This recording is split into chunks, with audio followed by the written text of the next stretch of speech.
Hey guys. We're here today on Throwback Thursday to check out a band from Sweden, Gothenburg, the hometown of Martin Pringle, the legendary Martin Pringle.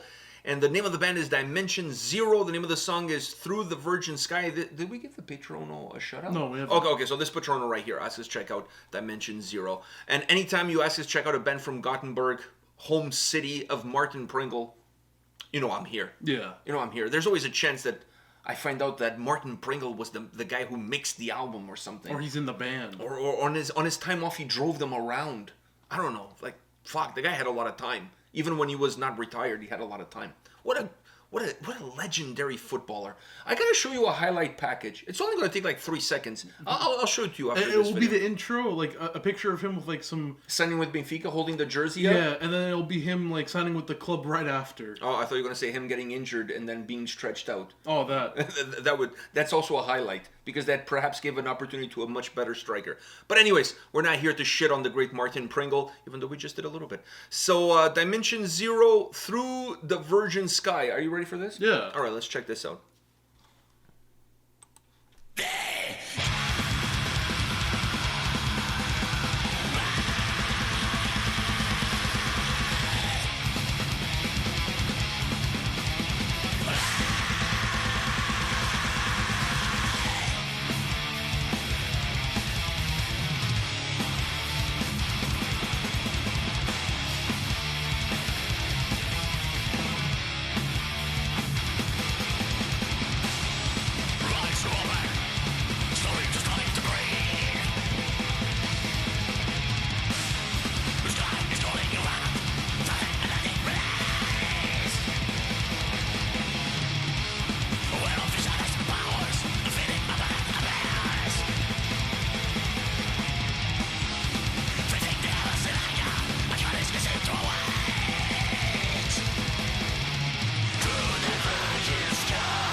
right. Can I go first? Yeah. All right, I want to go first, not because of Martin Pringle, but nevertheless, I feel like one day I want to cross paths with this guy and he's going to knock me out. He's going to knock me out for all the shit that I say I about don't him. know. After seeing a picture of him, I don't think he could knock you out. That is also true. I think I can pack like 3 Martin Pringles in my pants. I didn't mean that sexually at all, by the 6'2", way. man. He's 6'2". I know, but you see how skinny he was? I'm 6'1". He's not that much taller than me. Yeah. He's super skinny, though. He was back in the day. I don't know now if he's gained... Some footballers, they put on some pounds after when they retired.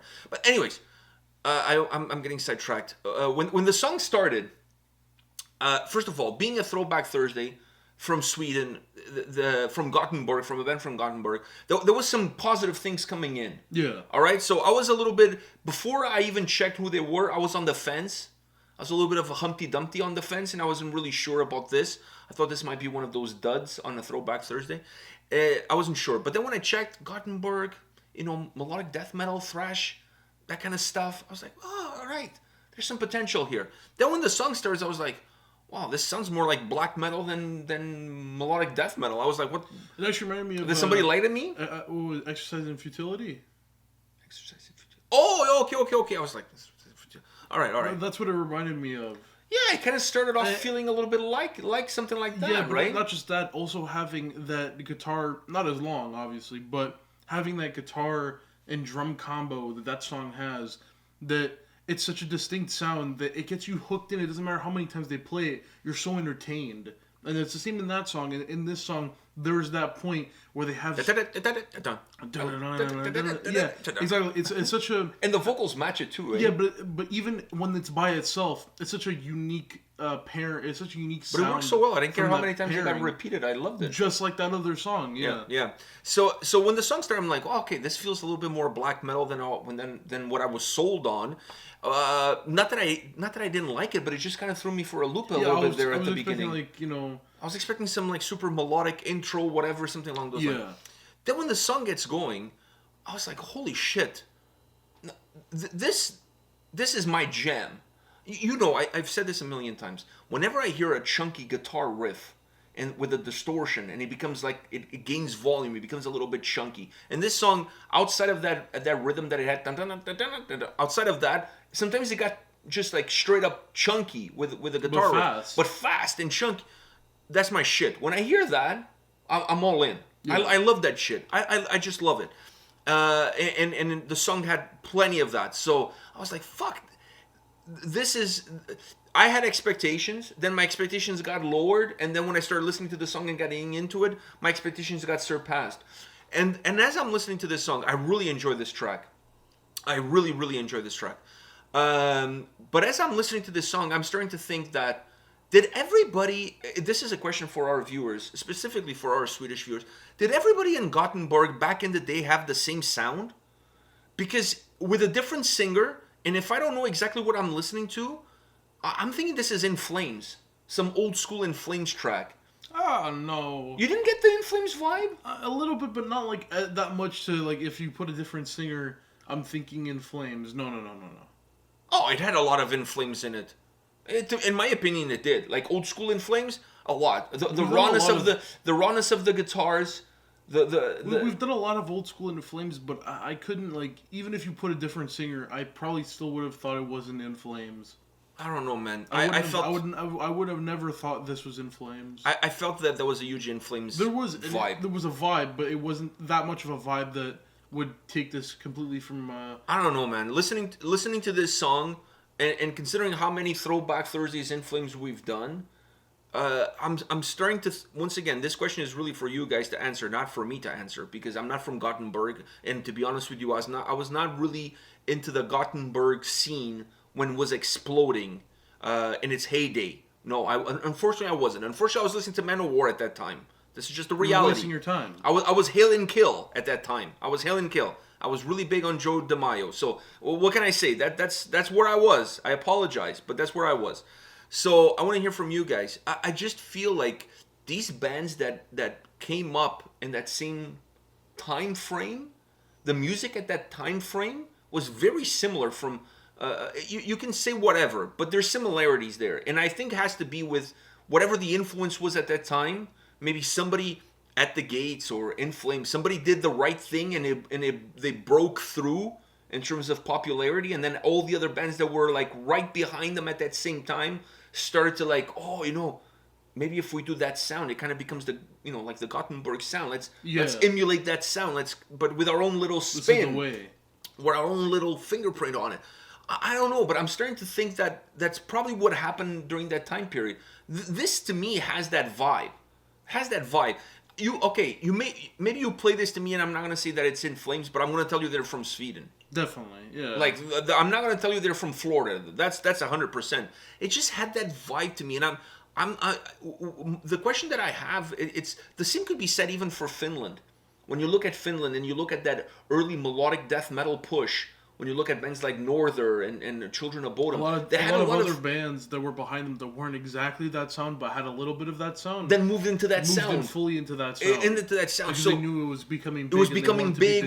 And they kind of, like, not only they were influenced by it musically, they were also influenced by it in terms of the popularity that it gained. Yeah. I mean, we saw some of that with nu metal. When nu metal broke and became like this huge thing, there was bands that were not necessarily nu metal that kind of became nu metal because that's what they were trying to become like some of them didn't become fully nu metal. Some of them changed some stuff and became more like I'll tell you, Machine Head, they went through a stretch where they were like nu metal. That's true, yeah. Soulfly went through a stretch where they were nu metal. So I was gonna say In Flames, they changed. They also had a little bit of a nu metal vibe. That's what I was going with. They didn't fully change it to a nu metal band, but they had some of the stuff that's in nu metal they kind of brought over to what they were already doing. So the question is, are they being influenced by something that they're like, oh, this is a cool sound, let's incorporate this into our sound? Or are they just seeing it's popular, we should use it?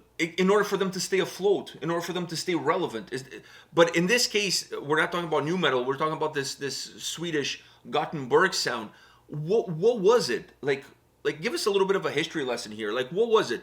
Was like one band, a group of bands, a sound that originated there, and then like because I'm saying like it becomes so noticeable when you listen to these bands to identify where they're from, specifically on these throwbacks. They were all like in a bubble. You got 10 different bands that are all from that same period, and you go listen to their records from that period. They're all interchangeable. They all have like commonalities amongst them. And you got to think it's because they're all in the same area. They're all playing the same gigs or playing the same venues, listen to each other's music, and they're influenced by each other. But at the same time, they have to be influenced by the success of at least one of them. Because if it's not successful, I don't care. I don't care how much I listen to it. It's not gonna make me want to play it. Yeah. At the end of the day, everybody wants to sell records and go on tours and be a rock star, right? So I don't know. I was listening to this. I really enjoyed it. I really digged it. But at the same time, I'm listening to it, and my mind is like wondering, like how it was to be around at that time and going to shows and listening to these. I mean, I was around, but not there. Like I said, I was listening to Manowar. Yeah, wasting your time with Manowar. Yeah, Hail and Kill. You could have been listening to this stuff. Yeah, Black Wind, Fire and Steel. All right, what do you?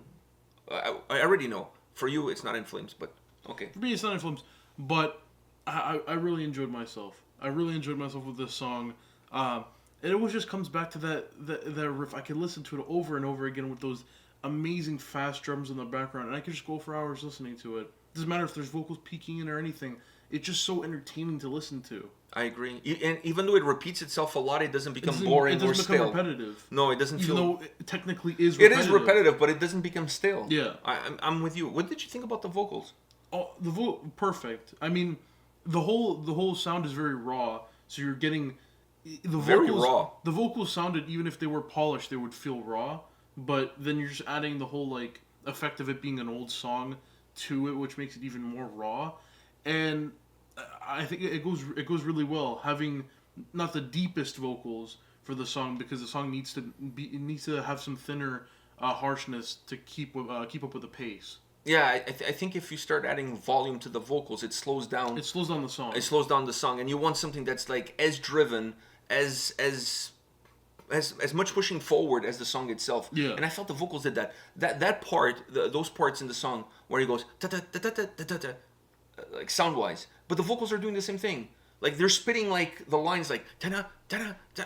I love that. The combination of what the sound is doing to what the vocals are putting forward, that combination is absolutely perfect. It makes the song super memorable. It repeats itself a lot, but it doesn't really become boring or stale, and I like that.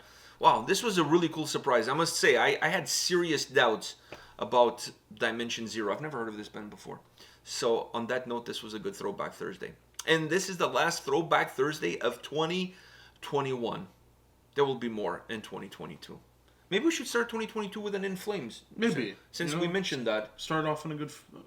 Start off on the right note, on a Throwback Thursday with an In Flames. All right. We'll see you guys tomorrow with more videos. Take care, guys. See ya.